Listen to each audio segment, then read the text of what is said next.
அன்பானவனே, என் ஆருயிர் எஜமானே, என்னையா கொலை செய்ய நீ விலை பேசிவிட்டாய்? வாயில்லா ஜீவன் என்ற தவறான வகைப்படுத்தலை கூட நான் தவறாக நினைத்ததில்லை.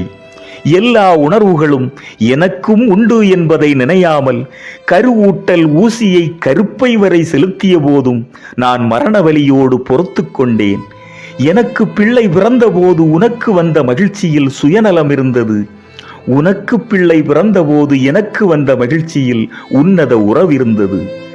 எனது கன்றுக்கு தேவை என்று கூட என் பால்மடியை ஒரு நாளும் நான் எக்கி வைத்ததில்லையே.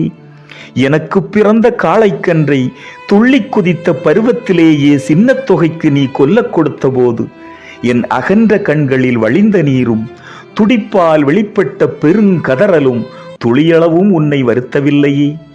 உனது சின்ன மகன் என் உடலில் முகம் புதைத்து விளையாடிய போது நுகர்ந்து பார்த்தேன். எனது பாலின் மனம் அவனிலும் வீசக் கண்டேன். அதே வாசம், எனது காளைக்கன்றின் மீது வீசிய அதே வாசம். என் உடலை சிலிர்த்தால் அவன் பொன்னுடல் வருந்துமென்று அப்படியே அவனது செல்லச் சீண்டல்களுக்குள் சிறைப்பட்டு கிடந்தேன். அது கூட மறந்து போனதா உனக்கு?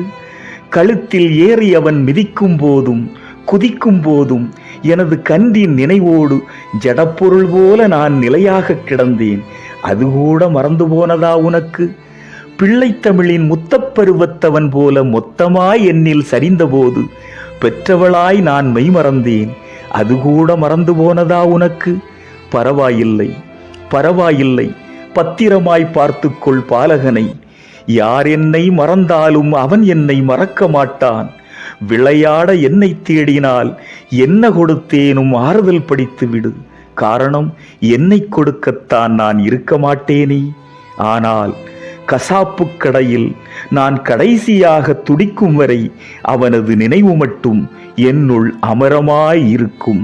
காரணம், நான் ஆவினம்.